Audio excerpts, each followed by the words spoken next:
What is up, y'all? Welcome to my fantasy football podcast. Super excited to have you. Am I super excited? No. That's why I have Jalen Hurts up here so I can project my feelings. Chiefs not playing so well. This is a prime example. Here's when they need it. Drop.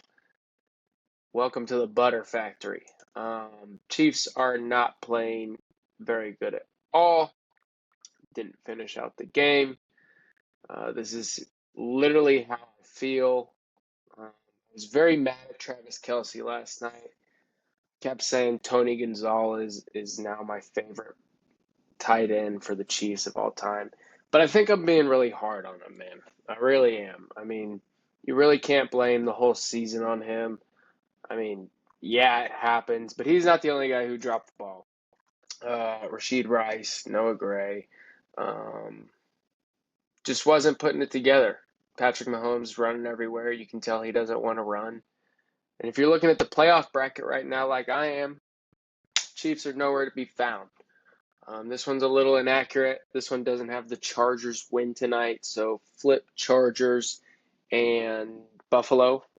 Chargers would be the 5 seed. Buffalo would be the 6 seed, just because of conference winning percentage. Um, but hey, that matters. If I would rather play Pittsburgh than Jacksonville. If I was Buffalo, I'd be scared of Jacksonville right now. They are just on fire. Um, Denver at the 1 seed still, great record. Um, New England at the 2. Going over to the NFC, Philly, even with their loss tonight, sitting at a nice 3 seed. Green Bay at 2 with a huge, huge, huge, huge win over the Chicago Bears. Kind of solidifies that spot, you'd think, there too. Makes you think they'd move up to the next round. Seahawks looking good right next to the Tampa Bay Buccaneers, who just got beat by the New Orleans Saints. And obviously the Rams sitting at the number 1 bye, probably the favorite in the NFC to go to the championship. If it were me today, and I could pick 2 AFC teams and 2 NFC teams, I really got to put it down to New England and Jacksonville. I'm just telling you, when it gets going, I think that we might see an incredible performance by Trevor Lawrence. I guess that can't even happen, though. We'll see. I don't know if that could change their seeding wise, but those would be my top 2. If this is how the bracket was today, though, that wouldn't be able to be possible. It would have to be probably, I'd put Denver up there or maybe Buffalo, but that's still so tough to go and play out there, man. Man, that's a tough one to play into. But then you also have Houston, who's lights out on defense. We saw them just kill the Chiefs, hold them to 10 points. And that's not something most teams can do to the Chiefs. That speaks to Will Anderson. That speaks to Hunter as well. I mean, those guys are just tearing it up. If I could pick from the NFC, I'd say I definitely have to go with the Rams. And call me crazy, but throw in the 49ers, man. I think that if Brock Purdy gets his groove back, that kid knows how to get up there, man. He knows, he's been there. Just let him get in the playoffs, and we've seen him win a couple times. Right in the corner here, I see a little JSN highlight. Makes me look at the Seahawks, but I just can't stay on them, man. Fantasy-wise, woof. Okay, Chiefs. Big highlight here, same as last week. They had me in a chokey. Loss win, loss win. Went 6 for 14. First week in probably 5 weeks that I've gone under 500 on my pick'em. I'm still very good, above 100, or I mean above 50%, sitting at 53. So we're all right on the year. The goal is to be over break even. That's where I like to be. Other than that, in all my fantasy leagues, we are in the playoffs, and One of the leagues started this week, and I have it marked down as a loss. This is in the Glory on the Goal Line League. Just to bring you all over there, I am down by almost 45 points. So not really looking hot. So I already threw a little loss in there. Hopefully it inspires my team to get up and win. But this is win or go home next week. It is a 2-week playoff game in this league. In the other leagues, CBS Fantasy, this playoff will start next week. I already have some trades in for that league. Tyler Show is going to be the new quarterback on the bench instead of Tyrod Taylor, who's injured. We'll get to Brady Cook soon. Devin Neal will be replacing Emmanuel Wilson. However, standing-wise, I am going to be sitting up. That's not true. Let's say. Yeah, sitting fourth here on the week. Going into the playoff race, I think I will be right at fourth. Yep, it sounds like I will, especially with the loss this week. I think it'll still keep me up here. I've done a tiebreaker against all these teams, and my points for are pretty close to full bone now. Anyways, going back here, Glory on the Goal Line. We already talked about that. Catalina Wine Mixer, big needed dub. We will be headed into playoffs next week, and that was against another playoff opponent, Mr. AJ Davies. And this one's gonna be a tough one, man. I'm really kind of fighting for my life in the Catalina and the Glory. CBS Fantasy and ESPN Anonymous. I am killing it in those leagues. Obviously, you can check the record. But hey, we're in the playoffs. We have a chance. That is all that matters. And let's slide down to our bets. $48 on the week. Not great, but I just want to point out a couple things here. I had a major bad bets. Romeo Dobbs sold the 10-leg parlay. Literally 0 yards. The guy hasn't had 0 catches in, I think it's been 2 years. Had some good picks. Obviously, Chiefs 10.5 saved my butt. And a nice parlay, Seahawks, Broncos, Rams. Obviously, 3 favorites. Nothing impressive. But that was a good one. And then what I'm really good and what really happened to save me and relieve my financial stress for the week is hitting the under 41.5 points. Boy, did I lay it. I mean, I'm talking like $170+ in bets turned around, a bunch of bonus bets turned into cash. And what we were able to do this week, and this $48 does not count my bonus bets. This is money that I've bet. Aside from that, I'm not counting that. But what I was able to do is we're able to take now up to $368 of profit. We were at 250. Now we are at 368. So able to take about $118 into the bank account. We love to see that. Sitting at $870 total on the year. That's our bankroll basically. And if you're using units, as you should be in your betting world, I think we're almost up to moving to $50 units. Been doing $25 units for a while, but as you can see, sitting profitable.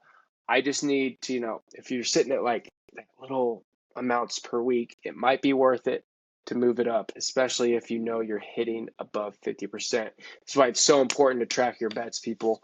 I don't write them all down necessarily and keep a very long list of them because they're in the sports book. So I kind of think it's redundant and it just takes so much time. I bet a lot of different bets, but I do keep track of the dollar amounts, and I feel like just you doing a plus minus of those is a very nice way to look at everything.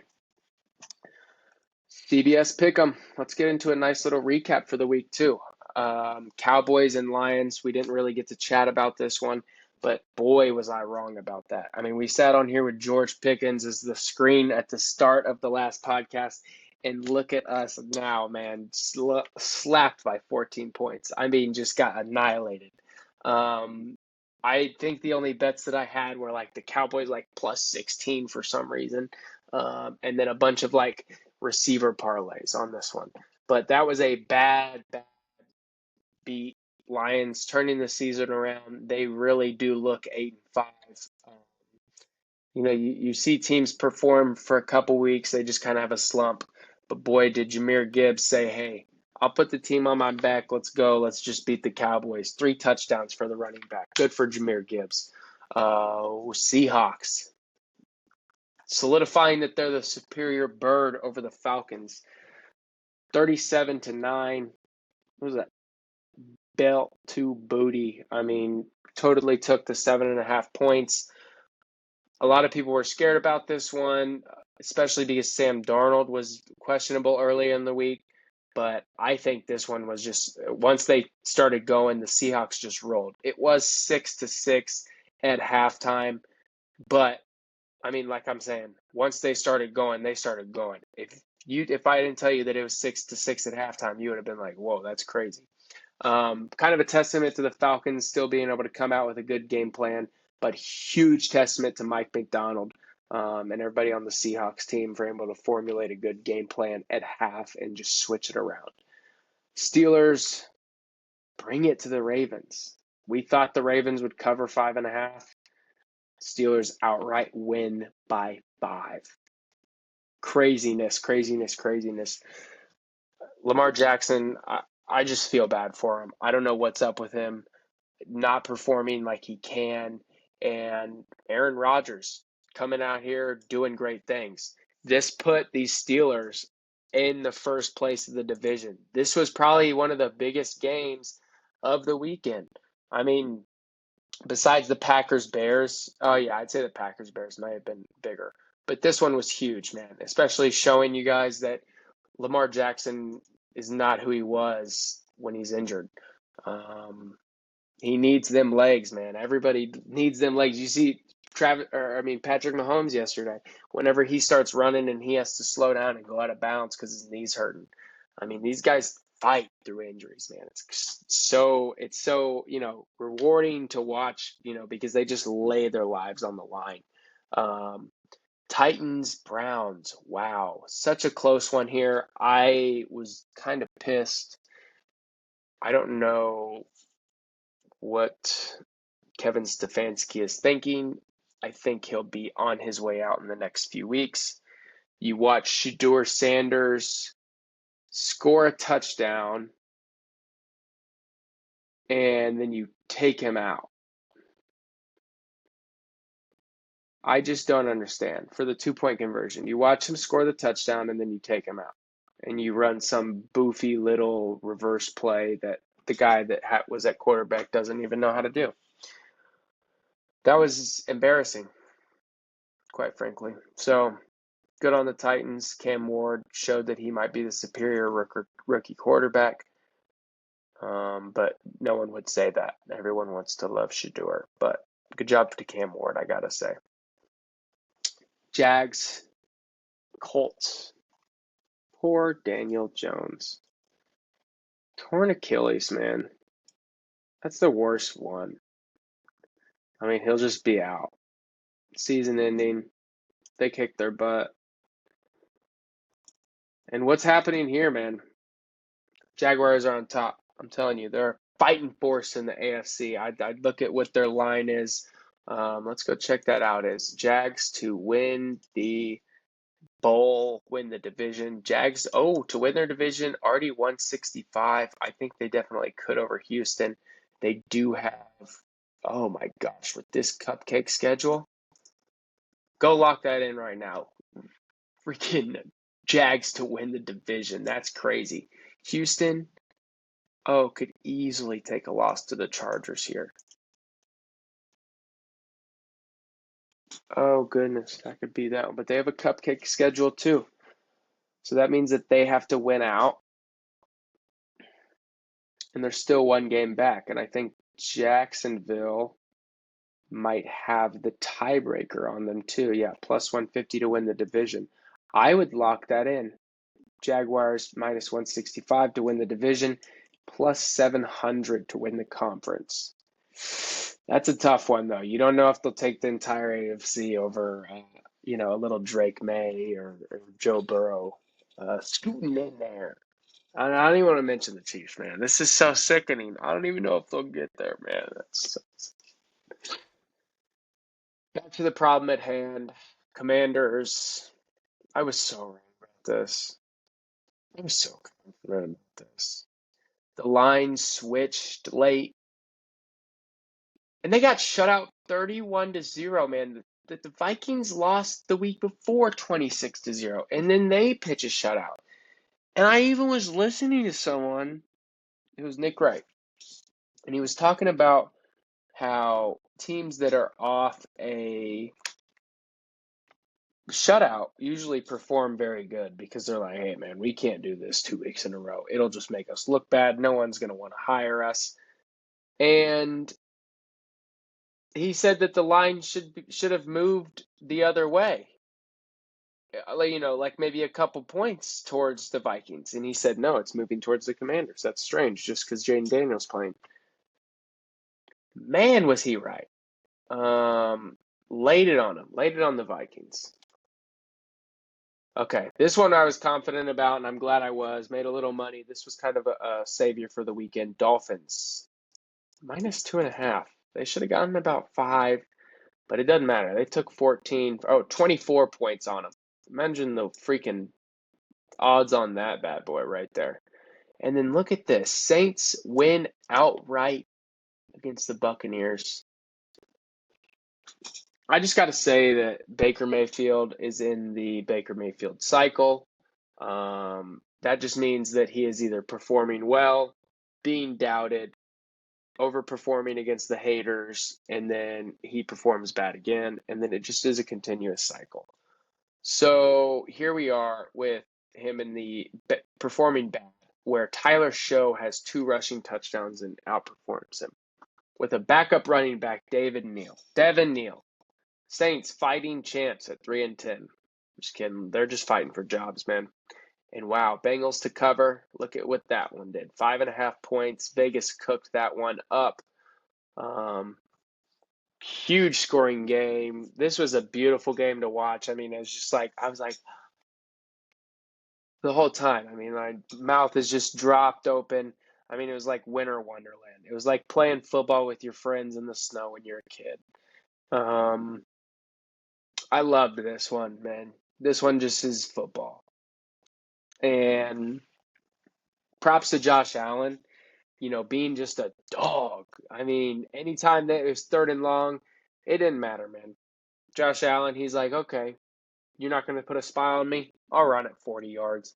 I would say that Joe Burrow may have been the better quarterback per se until he threw that bad interception to Bernard for the pick 6 that really sold the game. If it weren't for that, I would have said he probably was the better one, but he did it, and you can't really take that away from him.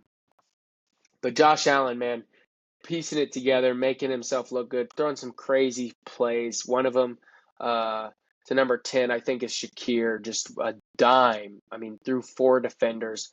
Got to give that guy some props just of how good he is. And T. Higgins for the Bengals put on a clinic, I got to say. And Mike Gesicki, too. Dude had some crazy catches. Everything was just glue there. Broncos didn't get the 7.5 here. We talked about it. It might have been too much for a divisional game, and it was. This scares me, man.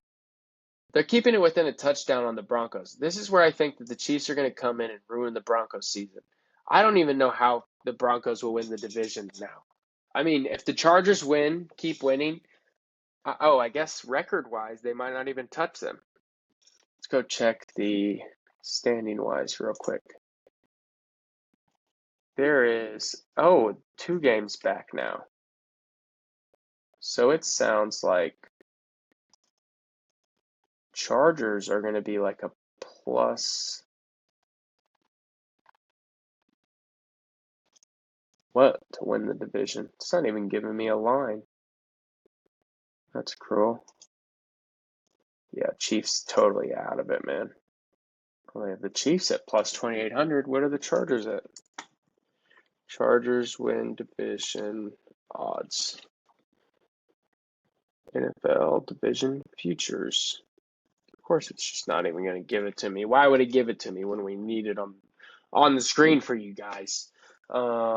Eliminated Las Vegas. They might as well just put an E next to Kansas City.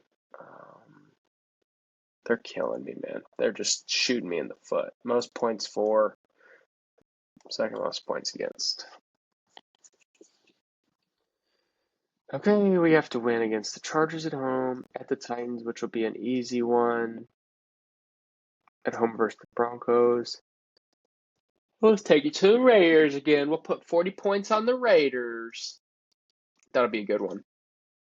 Going back here though, we gotta finish these out. This was probably one of my second favorite games of the weekend, except for watching Romeo Doubs not catch a single freaking pass, getting targets and just not catching anything, killing the parlays.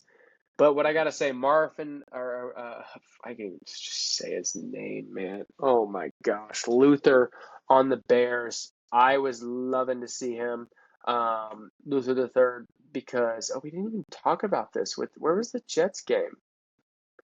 We didn't talk about this. The Dolphins Jets game. Brady Cook. My God, Brady Cook is an it factor and deserves to start in 2025. Whoever you are, GNON, great article, young lady.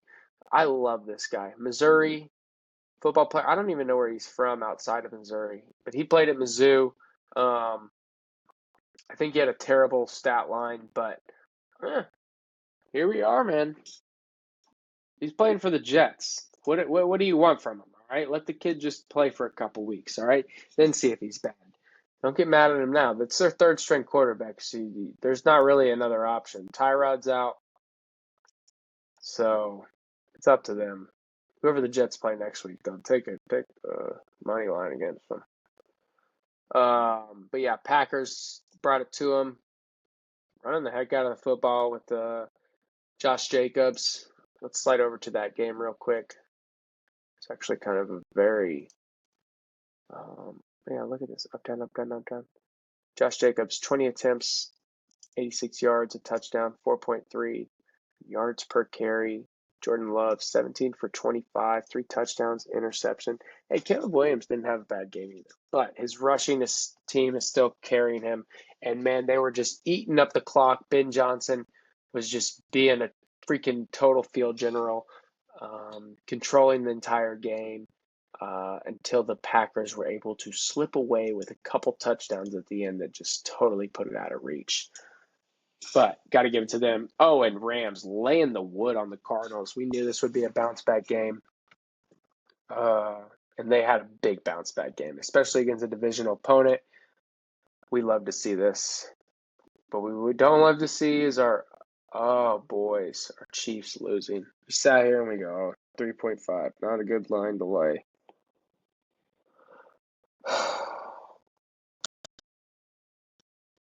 It literally makes me sick and tired and sad. And I mean, think about it like this. You watch football your whole life. The Chiefs win 6 years, 6 out of the last 7 years. They're in the Super Bowl or whatever. In the AFC Championship the last 7. And now the first year I freaking start talking about football, the Chiefs suck. Kind of kills me, man. I wish they were winning. I wish I could sit on here and be like, oh, the Chiefs look great. Yeah. We're going to win next week. And just look good on here. But no, I have to come on here and I have to talk about how bad my team is and struggle with the fact that the offense was had me out of my seat living. I mean, I'm talking watching one of the best defenses I've seen in the last 2 years out of the Chiefs. And the offense just can't do it. They go out there and they just watch Patrick Mahomes run everywhere. Give the ball to him. But no, drop the ball. Give it away. Literally giving it away. Texans took it. Final overtime. Didn't get the line here. Chargers, Eagles. Chargers went out right in overtime. That was a crazy game. I cooked on the under. 41.5 5 points. It's 41 points, in case you're wondering. Total points for Houston, 17 to 28. Total points for Philly, total points for Chargers. And you know what, folks? I think that's about it for this week. Besides waiver wires on those two guys that I couldn't really point out anyone this week that was standing out. Unless you got some crazy injuries and you are, so on this one, Tyler Shuck, great quarterback. And Devin Neal. Pick him up from New Orleans. Everybody else, man, it's that time of the season. If you got an injury, best of luck, because everybody has everybody on their teams. And there's not too many guys just sliding out of the depths. And you don't want to be picking up second-string quarterbacks, second-string running backs this far in the season. It's too late to trade too. But hey, shots in the dark. That's all you got. That's all you got. You know what I'm saying? But look, everybody on IR, man. All the top scorers, all the top averagers.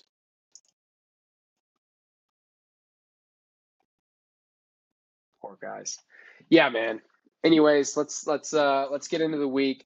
Be checking out this Instagram, Cosmic Football or Cosmic Fantasy or I got it. Cosmic Football Analysis. I'm active on there. I got bets going on there. Let's all make some money. You know me, I'm profitable. Usually posting all my big bets too. It's the little ones that just kill me. I should probably stop it. But yeah, much love if you're watching. And we will see y'all in Thursday's episode. Peace.